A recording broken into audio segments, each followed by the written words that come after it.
Hey there, everybody. Welcome into this edition of ESPN FC's Extra Time. I'm very excited. Shaka Hislop. I'm Sebastian Salazar. We've got a couple more gentlemen with us who will be taking your questions as well. There they are, Aage Fjortoft and Ian Darke. All right, Jan, going straight for the jugular on this one. Jan, if you were Erling Haaland, which club would you join between Real Madrid, Chelsea, and Manchester City? Wow, that is a tough one. Well, depend. I will have a look at who will be the coach. I will talk to my dad, which will be Alfie Haaland, who played for Manchester City. He will probably say, have a choice there. I think that Erling Haaland someday will end up in England. I'm not sure how many exits he will do before he end up there. As a player, I think that it's very hard for any player in the world to say no to Real Madrid. All right. Ricky asks, Shaka, this is for you and for Ian. Which London team will finish highest come the end of the season? You only have to look at the table right now, is all I have to say. I think actually we only need to look at your Wikipedia page. The 2021-2022 European champions, West Ham. Shaka, this is extra time. This is not Shaka's power rankings. We take things very seriously here, okay? This is a very serious I'm sticking with that. segment. Ian, what do you think? Which London team will end up highest in the table? You know what? I know Shaka's going to say West Ham because of all his allegiances, and they are on a great roll at the moment. I think Arsenal might actually do that, you know. I think Arsenal are on a charge at the moment. I always thought right at the beginning of the season, the way they finished last season, they'd be top four. But of course, they were horrible for a long time. But I think they've taken something like 16 points out of the last 18 now. So I'm going to say Arsenal. All right, Ian Darke with the sizzling take. You gotta appreciate that. Ian, next one for you. Can we expect to see any more backyard skills from you? Would you be willing to attempt a bicycle kick? Of course, I think this is referencing the video you put up on Twitter, like maybe a week after the quarantine started. I think it's got something like 750,000 views. Ian, you're huge on the internet. In a good way. I mean, what a great goal it was I scored. I was fully half a yard out. There wasn't a goalkeeper, and I just thumped it into the back of the net and went into a wild celebration. I don't think people would like to see my attempt at a bicycle kick. They might like to see Jan's. The goal was great. I don't know about the commentary on the video, though. The commentary.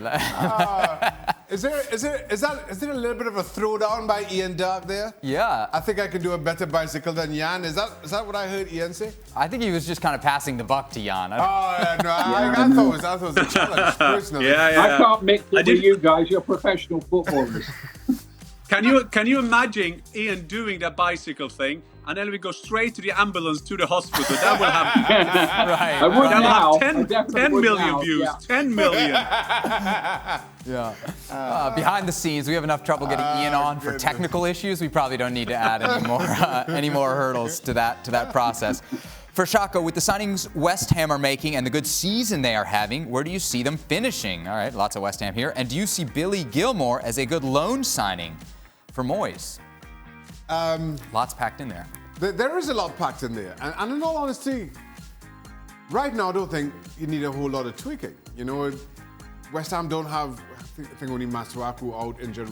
So they're fine for now. As long as I keep saying, as long as Michael Antonio stays fit, Tuchel continues in this kind of form, I think it'll be a very good season. Maybe not as good as Arsenal as Ian seems to think, but I'm quietly impressed with what I've seen. You got something against Lingard? You didn't mention him there? No, I'm just saying I don't think West Ham need a whole lot of change. Right. I think it's. Go ahead, Jan. I think I'm just saying that I'm very happy for David Moyes. I think David Moyes is a great manager. He's a great person. He's always interesting to talk to. Very passionate about the game, and sometimes you're just happy that those guys get their rewards somehow. I know being top four West Ham with their tradition and all that, former great players that we have in the studio. I will hope they will stay up there. Shaka, you love David Moyes. Have always been a big supporter of his on the show. Listen, I cannot believe how well West Ham are playing right now, in all honesty. And he's come into some criticism from me, and I stand corrected. Yeah. Jan, with Thiago, Kai Havertz, and Timo Werner struggling to settle into the Premier League, do you think Jadon Sancho would have had the same issue if he had signed for Manchester United? Well, Thiago struggling to settle in the Premiership. I mean, okay. I've seen Timo Werner and Kai Havertz a lot. I mean, they sure got the talents. Remember, Kai Havertz had struggled, got COVID, take time to recover.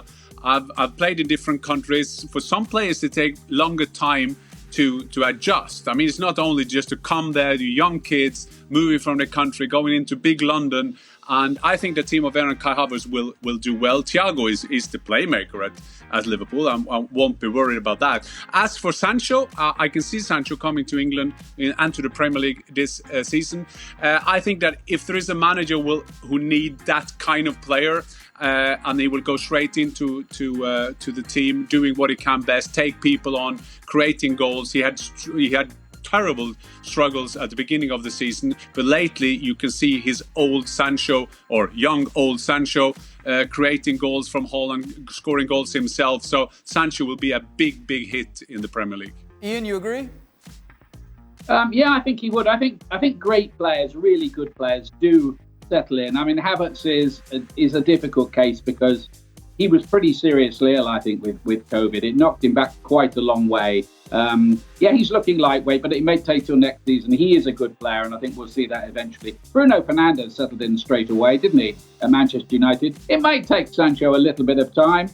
He's done that for a lot of players. Even Dennis Bergkamp took a little bit of time. So did Robert Pires, going back, at the great Arsenal team. But Sancho's a top player, so yeah, I think he'd be a big influence if he was signed. Jan, Dortmund weren't really willing to move on that big price tag that they had on Sancho last summer. They're going to have to come down on that, yeah? Well, it's like this. It's always the value of a player is always how much does a club want to get for him. At the beginning of the season, Dortmund think they will chase for the title.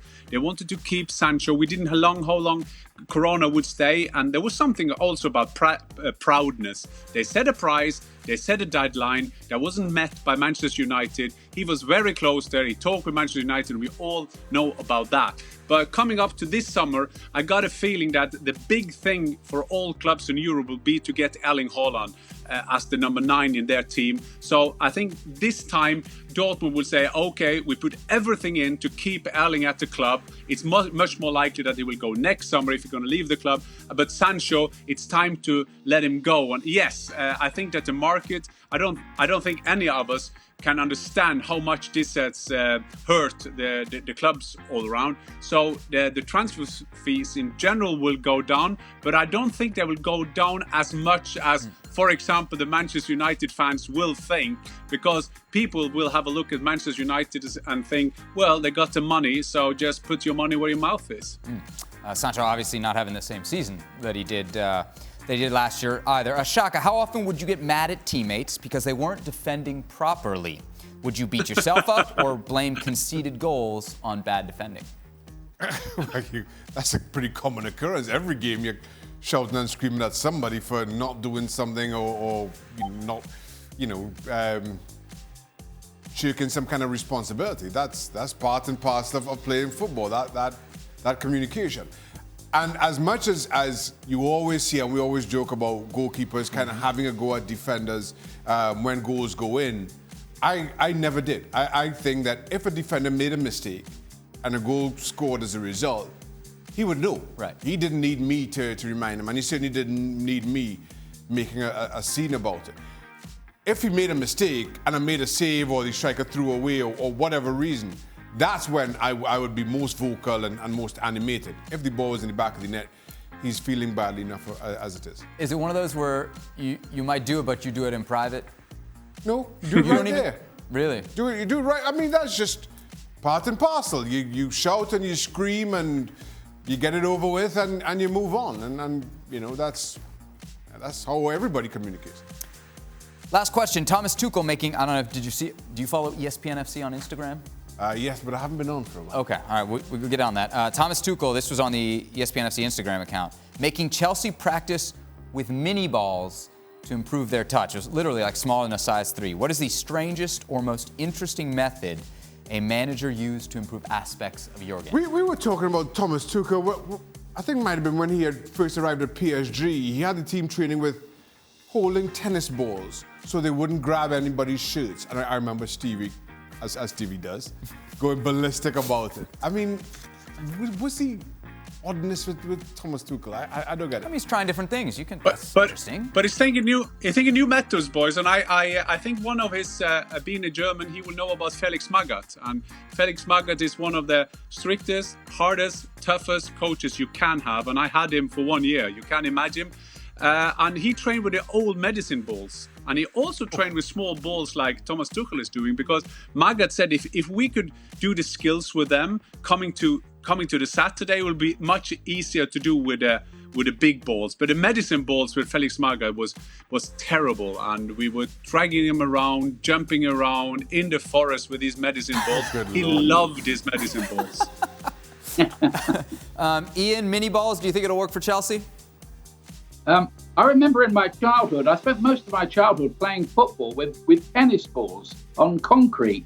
But I never made it as a professional footballer, so you can draw your own conclusions about the effectiveness of that. Hey, look, who am I to tell Thomas Tuchel how to do his coaching sessions? But look, it might work. I do know this.